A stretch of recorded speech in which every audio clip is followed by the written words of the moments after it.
Hello students, हमने national income को value added method और इनकम मेथड के थ्रू कैसे कैलकुलेट करते हैं वो हम सीख चुके हैं। बच्चों, आज हम सीखेंगे कि एक्सपेंडिचर जो मेथड है, एक्सपेंडिचर मेथड के थ्रू नेशनल इनकम को कैसे कैलकुलेट किया जाता है वो आज हम यहाँ पे जानेंगे। तो बेटा, सबसे पहले तो हमें ये पता होना चाहिए कि एक्सपेंडिचर मेथड बच्चों डिस्पोजिशन से रिलेट होता है। जैसे कि हमने पढ़ा था कि सर्कुलर फ्लो ऑफ जो इनकम है ना बच्चों, उसके 3 फेजेस होते हैं: production phase, distribution phase and disposition phase. Production in the sense which is related to the value added method, कि जिसमें हम गुड्स एंड सर्विसेज का प्रोडक्शन करते थे। उसके बाद बात आती थी डिस्ट्रीब्यूशन की। इट मीन्स दैट कि जो भी प्रोड्यूसर सेक्टर है उसने क्या किया है, जो भी फैक्टर सर्विसेज का यूज किया है उसके बदले में उनको फैक्टर पेमेंट दी है, राइट। तो बेटा, फैक्टर जो पेमेंट दी है वो हाउस होल्ड सेक्टर के लिए क्या है बच्चों, फैक्टर इनकम है, राइट ना। तो अब वो उनके लिए फैक्टर इनकम है, तो वही factor income is include in calculating the national income. उसके बाद आज हम पढ़ेंगे disposition method. It means that which is related to the expenditure method. उसमें क्या होता है कि आप क्या करते हो, गुड्स एंड सर्विसेज का प्रोडक्शन करते हो, यू आर अ प्रोड्यूसर, ठीक है। I am a household sector, ठीक है। मैं क्या कर रही हूँ, आप प्रोडक्शन कर रहे हो, मुझे सामान की जरूरत है, मैं कहाँ पे आऊंगी, आपके पास आऊंगी। आप मुझे क्या देंगे, गुड्स एंड सर्विस देंगे। क्या फ्री में देंगे? नहीं, उसके बदले में मैं आपको क्या करूंगी, पेमेंट करूंगी। तो मतलब क्या हुआ कि मेरे द्वारा क्या किया गया, खर्चा किया गया। किस पे खर्चा किया गया?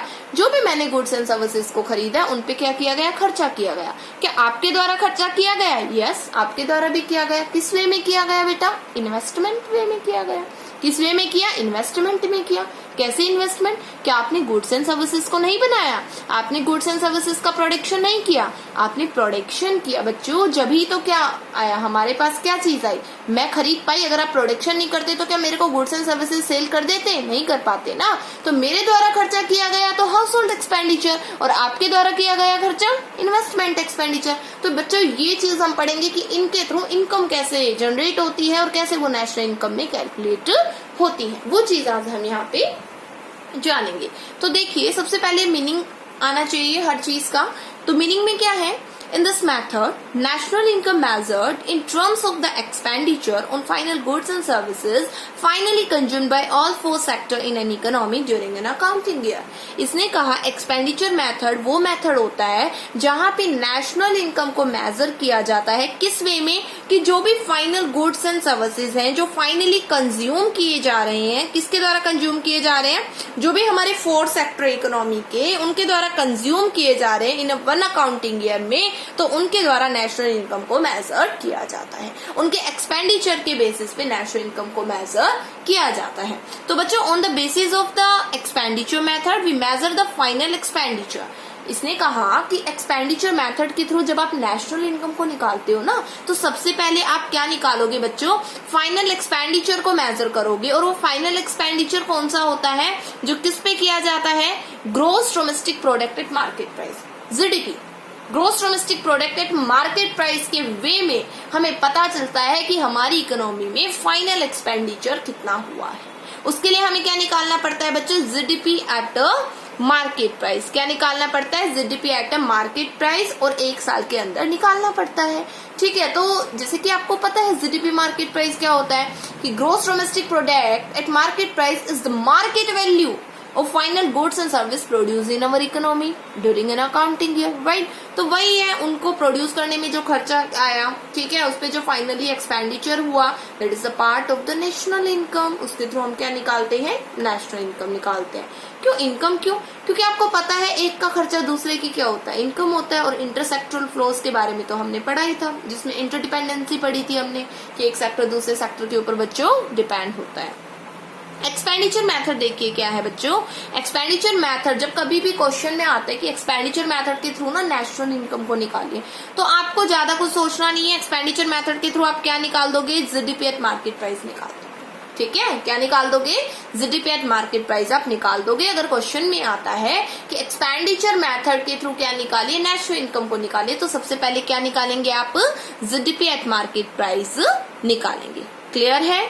अभी ना आप कई बार कंफ्यूज हो जाते हो। कल मैंने इनकम मेथड के बारे में भी बताया था आपको, आज आपके पास वीडियो आई सभी के पास ना। तो न्यूमेरिकल्स जैसे मैंने आपको बताया था कि कैसे न्यूमेरिकल को निकाला जाता है, तो बच्चों आपको पता है क्या कि जो आइटम्स फॉर्मूले में होते हैं आपको केवल उन आइटम को देखना है, आपको और आइटम्स को देखना ही नहीं है, ठीक है। अगर रेंट बोल रखा है तो रेंट को लो, रॉयल्टी बोल रखा है तो रॉयल्टी को लो, दोनों साथ है तो एक बार ही लेंगे और अलग अलग है तो लो। मतलब जो फॉर्मूले में आइटम गिवन है आपको सिर्फ उन्हें ही देखना है, आपको और चीजें देखनी ही नहीं है। अब क्या होता है, नेशनल इनकम निकाला जाता है तो मेनली हम वैल्यू एडिड लगाए, हम इनकम मेथड लगाए, हम एक्सपेंडिचर मेथड लगाए, इसमें भी हम कंफ्यूजन हो जाता है हमें। तो बेटा सबसे पहले आप आइटम्स को देखो कि जो आपने तीनों फॉर्मूले पढ़े हैं उनमें आपने किन आइटम्स को पढ़ा है और वो कितने आइटम्स इसमें प्रेजेंट है। वैसे तो डायरेक्ट बोल ही देता है कि एक्सपेंडिचर के थ्रू निकालो या वैसे निकालो, बट नहीं बोलता है और कहता है सीधा कि नेशनल इनकम निकालो। तो आप आइटम देखोगे और उसके बाद आइडेंटिफाई करोगे कि आपको कौन सा फॉर्मूला यहाँ पे लगाना है, राइट। अभी 4 सेक्टर इकोनॉमी तो आपको पता ही है कि कौन कौन से होते हैं बच्चों, household sector, producer sector, government sector, external sector. इन चारों सेक्टर के द्वारा जो खर्चा किया जाता है उसके थ्रू हम क्या निकालते हैं, एक्सपेंडिचर निकालते हैं कि हमारी इकोनॉमी में एक्चुअल में कितना एक्सपेंडिचर हुआ है, वो सब हम पता करते हैं। तो देखिए जैसे हाउस होल्ड सेक्टर है वो क्या करता है, कंजप्शन एक्सपेंडिचर है ना, हम गुड्स एंड सर्विसेज खरीदते हैं लेते हैं तो उस पे जो खर्चा करते हैं वो house hold consumption expenditure. Producer बेटा इन्वेस्टमेंट करता है, गुड्स एंड सर्विसेज का प्रोडक्शन करता है। गवर्नमेंट सेक्टर क्या करता है, गवर्नमेंट भी करता है इन्वेस्टमेंट, रोड बनवाता है, डैम्स बनवाता है ना, गवर्नमेंट भी करता है, डिफेंस सेक्टर के लिए गुड्स को प्रोड्यूस करता है। एक्सटर्नल सेक्टर बेटा रेस्ट ऑफ द वर्ल्ड, कि बाहर के जो लोग हैं वो हमारे गुड्स की डिमांड कर रहे हैं तो हमें प्रोडक्शन करना होगा और फिर प्रोडक्शन करेंगे तो उसकी सेल हो जाएगी और बेटा सेल हो जाएगी तो फिर क्या हो जाएगा, वो क्या कहलाएगा, एक्सपोर्ट कहलाएगा, है ना। तो वो हमारी नेशनल इनकम का पार्ट होता है, ठीक है। तो ये 4 सेक्टर थे। अब पढ़ेंगे कि जब एक्सपेंडिचर मेथड के थ्रू नेशनल इनकम निकलवाते हैं तो क्या करना है हमें। बेटा हमें सबसे पहले जीडीपी एट मार्केट प्राइस निकालना है और उसमें क्या क्या लेंगे हम, प्राइवेट फाइनल कंजप्शन एक्सपेंडिचर लोगे आप, आपको मैं ये बताती हूँ on the basis of my experience. जितने भी सैंपल पेपर्स मैंने देखे हैं या जितने भी क्वेश्चंस आए हैं आपको हमेशा private final consumption expenditure as it is दिया मिलता है, एज इट इज दिया मिलेगा, सीधा लिखा मिलेगा प्राइवेट फाइनल कंजप्शन एक्सपेंडिचर। आपको कुछ देखना ही नहीं है, आपको डायरेक्ट उठाना है और इसका वैल्यू रख देना है। उसके बाद आती है बेटा गवर्नमेंट फाइनल कंजप्शन एक्सपेंडिचर। तो बेटा ये 2 चीज तो ऐसी है कि आपको एज इट इज दी मिलती है, हमेशा एज इट इज, इनके सब पार्ट्स दिए नहीं मिलते। मैं सब पार्ट्स भी बताऊंगी आपको, बट बेटा इनके सब पार्ट्स दिए नहीं मिलते हैं। जो आपके पास न्यूमेरिकल आएंगे ना उनमें कभी भी सब पार्ट्स दिए नहीं मिलते हैं, आपको एज इट इज दिया मिलेगा। तो आपको कभी टेंशन लेने की जरूरत ही नहीं है, ठीक है। तो प्राइवेट फाइनल कंजप्शन एक्सपेंडिचर तो हाउस होल्ड सेक्टर के द्वारा होता है। गवर्नमेंट फाइनल कंजप्शन एक्सपेंडिचर किसके द्वारा होता है बताइए, गवर्नमेंट के द्वारा होता है। अब ये चीज आती है main, gross domestic capital formation. Gross domestic capital formation क्या होता है, और नेट एक्सपोर्ट। तो बेटा नेट एक्सपोर्ट तो आपको पता ही है कि एक्सपोर्ट में से क्या कर दीजिए आप, इंपोर्ट को माइनस कर दीजिए तो क्या आ जाएगा आपका, नेट एक्सपोर्ट आ जाएगा ना। कि भाई हमने एक्चुअल में एक्सपोर्ट माइनस इंपोर्ट भी करते हैं हम और एक्सपोर्ट भी करते हैं। तो एक्सपोर्ट ज्यादा जो किया है वो हमारे इंडिया में प्रोड्यूस किया ना उस चीज को, इंडिया में प्रोडक्शन हुआ तो इनकम भी इंडिया की हो रही है ना, इनकम भी इंडिया की हो रही है तो नेशनल इनकम में तो इंक्लूड होगा बेटा वो, ठीक है। डोमेस्टिक इनकम में इंक्लूड होगा, बिल्कुल होगा, क्योंकि हमारी डोमेस्टिक टेरिटरी में प्रोड्यूस हुआ है ना। बात आती है ग्रोस डोमेस्टिक कैपिटल फॉर्मेशन की। बेटा कैपिटल फॉर्मेशन क्या होता है, increase in investment is called capital formation. Investment का बढ़ना कैपिटल फॉर्म करना कहलाता है ना। ग्रोस डोमेस्टिक कैपिटल फॉर्मेशन है सबसे पहले तो इस वर्ड को ध्यान से देखिए, ग्रोस डोमेस्टिक कैपिटल फॉर्मेशन। अगर क्वेश्चन में ये एज इट इज दिया मिलता है जीडीसीएफ, ग्रोस डोमेस्टिक कैपिटल फॉर्मेशन, तो बेटे एज इट इज लीजिए और वैल्यू रख दीजिए, आंसर आ जाएगा, ठीक है। बट अगर ऐसा नहीं दिया मिलता तो फिर क्या दिया मिलेगा, तो मैं आपको बताती हूँ क्या दिया मिलेगा। देखिए इसमें आप जो आपका जीडीपी एट मार्केट प्राइस है बेटा और उसका फॉर्मूला क्या होता है, फाइनल कंजप्शन एक्सपेंडिचर आपका, ग्रोस डोमेस्टिक कैपिटल फॉर्मेशन और नेट एक्सपोर्ट। इन 3 चीजों का आपको ध्यान रखना है। अभी फाइनल कंजप्शन एक्सपेंडिचर क्या होता है, private final consumption expenditure, government final consumption expenditure, right. क्या आता है आपका, प्राइवेट फाइनल कंजप्शन एक्सपेंडिचर आता है और क्या आता है आपका, गवर्नमेंट फाइनल कंजप्शन एक्सपेंडिचर। बेटा ये हमेशा एज इट इज दी मिलती है, हमेशा आपको एज इट इज मिलेगी। उसके बाद बात आती है ग्रोस डोमेस्टिक कैपिटल फॉर्मेशन। इसमें कंफ्यूज होते हैं, एक्सपेंडिचर मेथड जो है उसके थ्रू अगर नेशनल इनकम को निकाला जाता है और क्वेश्चन को कॉम्प्लिकेटेड करना है तो सिर्फ हम इस बेसिस पे इसको कॉम्प्लिकेटेड कर सकते हैं। कहोगे कैसे, देखिए अगर ग्रॉस डोमेस्टिक कैपिटल फॉर्मेशन है तो एज इट इज आप लिख दीजिए उसकी वैल्यू। अगर ये गिवन नहीं है तो ये गिवन है gross domestic fixed capital formation. ध्यान से देखिए क्या लिखा है इसमें, फिक्स्ड कैपिटल फॉर्मेशन लिखा है, ठीक है। तो ये लेंगे और उसमें क्या कर देंगे, चेंज इन स्टॉक को ऐड कर देंगे। किसको ऐड कर देंगे बच्चों, चेंज इन स्टॉक। अभी चेंज इन स्टॉक क्या होता है, क्लोजिंग स्टॉक माइनस का ओपनिंग स्टॉक। क्लोजिंग स्टॉक में हम क्या करते हैं, ओपनिंग स्टॉक को घटा देते हैं तो हमारा चेंज इन स्टॉक आ जाता है, ठीक है। और इसको ना हम एक और चीज के नाम से जानते हैं, क्या, इन्वेंट्री इन्वेस्टमेंट, ठीक है।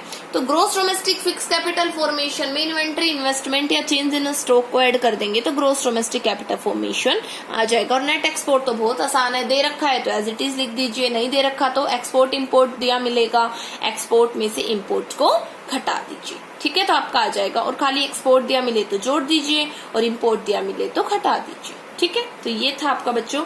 अब ना मैं आपको ग्रॉस डोमेस्टिक कैपिटल फॉर्मेशन के रिगार्डिंग समझाना चाहूंगी क्योंकि थोड़ा सा यही कॉम्प्लिकेटेड होता है इसमें, और कोई दिक्कत नहीं आएगी आपको एक्सपेंडिचर में कभी भी। देखिए ग्रॉस डोमेस्टिक कैपिटल फॉर्मेशन क्या है, in this method investment done which form the capital. Investment का मतलब क्या होता है, increase in investment called the capital formation. इस मेथड में इन्वेस्टमेंट किया जाता है कैपिटल को फॉर्म करने के लिए।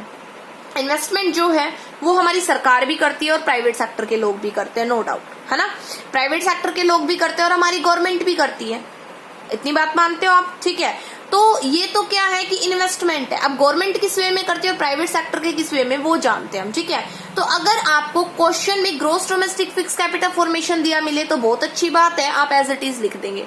बट क्वेश्चन को और ज्यादा कॉम्प्लिकेटेड करने के लिए, भाई देखो अगर ग्रॉस डोमेस्टिक कैपिटल फॉर्मेशन है तो उसकी वैल्यू लिख दोगे, चाहे बेशक से आपको ये वाली चीजें दे रखी है, ठीक है। आपको देखना ही नहीं है इनको, सबसे पहले आपको क्वेश्चन में यही ढूंढना है कि gross domestic capital formation available है। अगर अवेलेबल है तो एज इट इज लिख दीजिए।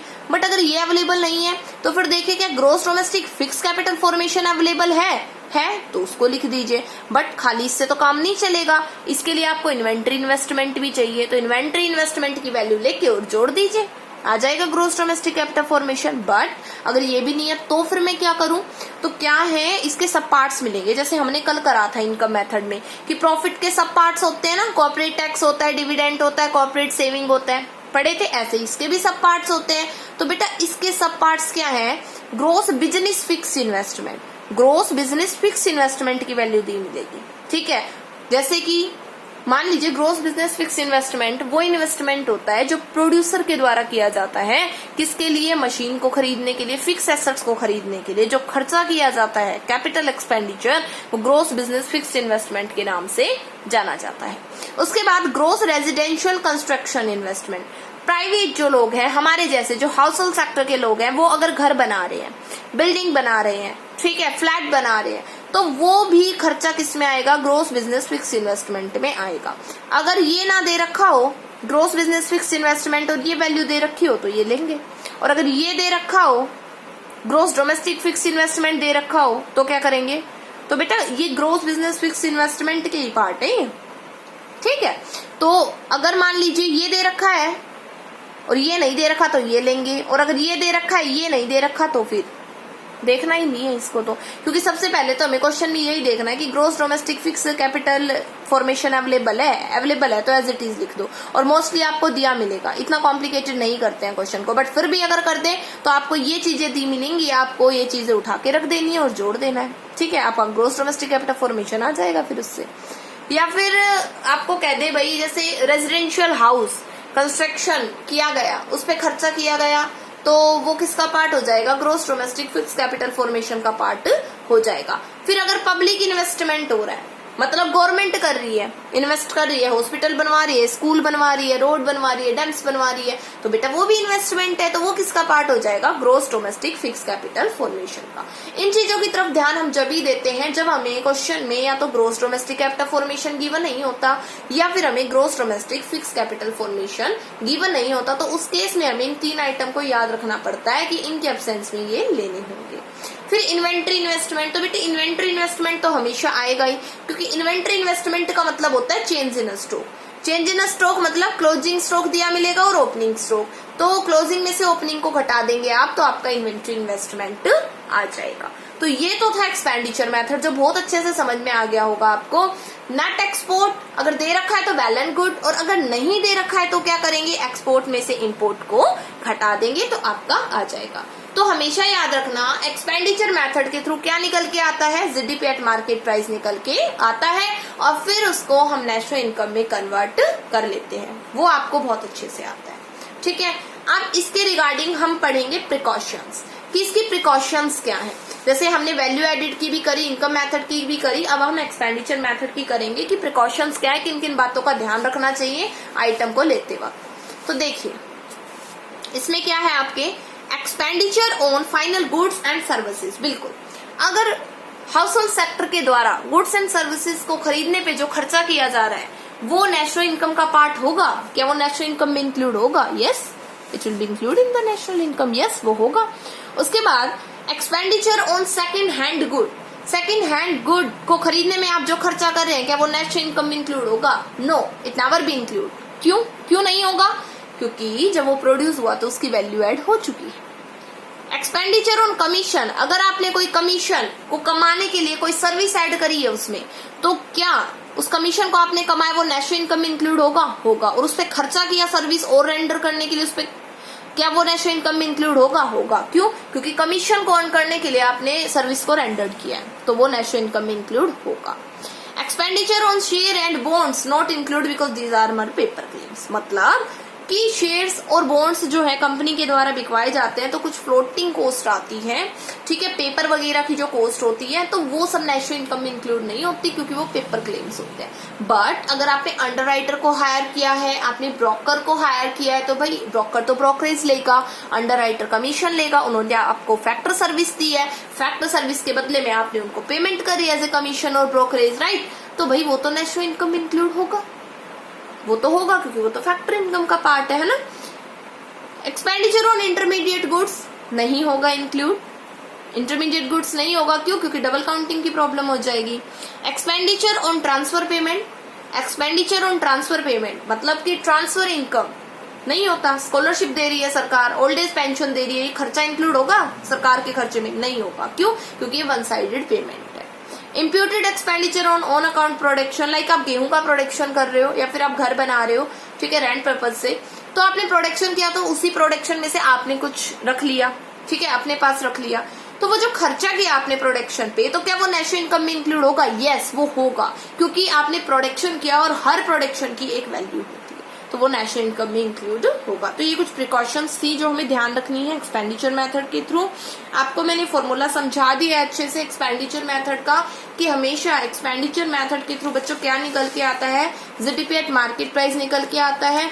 आपको private final, consumption expenditure, government final हमेशा एज इट इज दिया मिलेगा, और आपको ग्रोस डोमेस्टिक जो कैपिटल फॉर्मेशन है वो दिया मिले तो वेल एंड गुड, बट अगर नहीं दिया मिलता तो आपको क्या दिया मिलेगा, gross domestic fix capital formation plus change in stock, मतलब अलग अलग वैल्यू दी मिलेगी, तो आपको जोड़ के ग्रोस डोमेस्टिक कैपिटल फॉर्मेशन निकालना है। ध्यान रखना फिक्स्ड में क्या जोड़ना है, इन्वेंट्री इन्वेस्टमेंट जोड़ना है या फिर चेंज इन स्टॉक आप कह सकते हो, हमें क्या करना है, ऐड करना है। तो बेटा इन चीजों का आपको ध्यान रखना है, ठीक है। और अगर कोई भी प्रॉब्लम होती है तो आप उस प्रॉब्लम को मुझसे पूछ सकते हो, कोई भी न्यूमेरिकल नहीं निकलता है तो आप मुझसे बिल्कुल पूछ सकते हो व्हाट्सएप पे, ठीक है। ये था आपका आज का topic. I hope now it's all clear. आपको तीनों मेथड बहुत अच्छे से क्लियर हो गए होंगे। जितने भी सॉल्व अनसॉल्व न्यूमेरिकल है सभी न्यूमेरिकल्स को अच्छे से कीजिए। अगर कोई दिक्कत होती है तो मुझसे पूछिए, डायरेक्ट पूछिए, कोई प्रॉब्लम नहीं है, आप पूछ सकते हैं, ठीक है। पीडीएफ भी भेजी है मैंने इन तीनों मेथड्स के थ्रू, डबल काउंटिंग के थ्रू आपको खुद नोट्स प्रिपेयर करके भेजे हैं ताकि ये शॉर्ट वे में आपको अच्छे से याद हो सके, ठीक है। और आप लिख सको, प्रिकॉशंस वगैरह क्वेश्चन में डायरेक्टली आ जाती है, कई बार पूछ ली जाती है, तो आप लिख सको। तो इनको याद करिए, याद करने के बाद इनको रफ नोटबुक में लिखिए, ठीक है। Thank you.